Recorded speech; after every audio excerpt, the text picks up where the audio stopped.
actrice dans le film Si esti pas parce qu'on a rien à dire qu'il faut fermer sa gueule.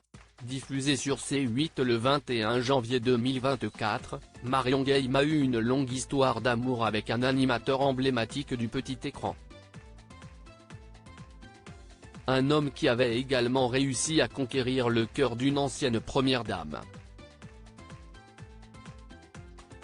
Figure emblématique de la série Scènes de ménage décédée en mars 2023, Marion Game a partagé la vie d'un illustre présentateur de télévision, Jacques Martin.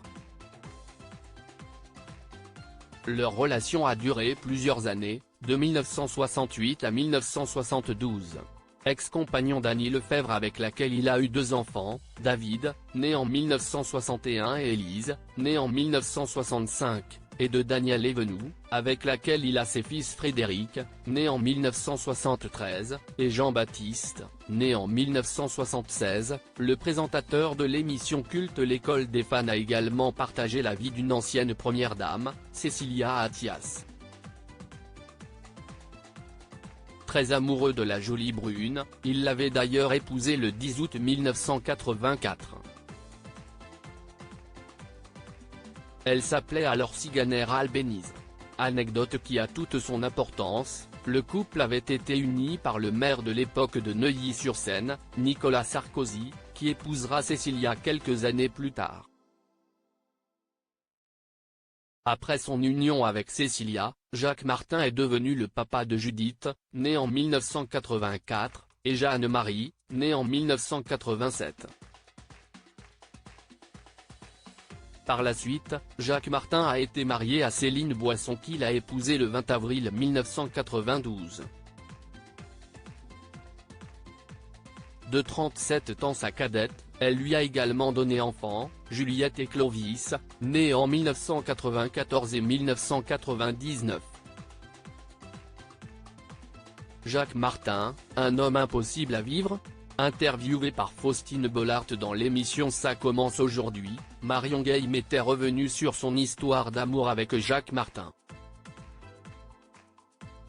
Un homme doux mais capable de grosses crises de colère et même qualifié d'impossible à vivre par la comédienne. Son drame, c'était qu'il voulait être comédien.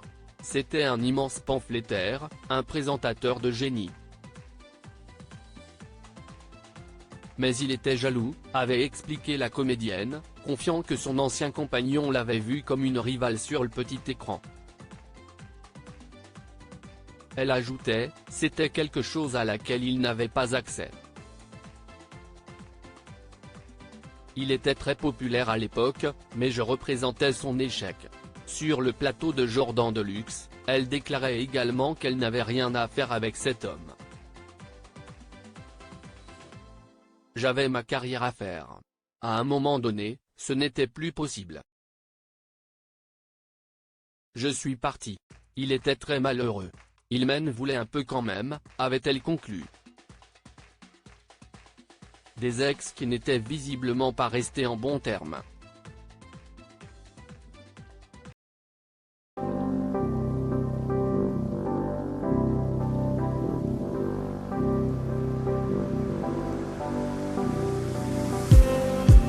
Just need some that will wake me up enough to fight, 'cause you let me down it for me to not let me count the minutes. I just need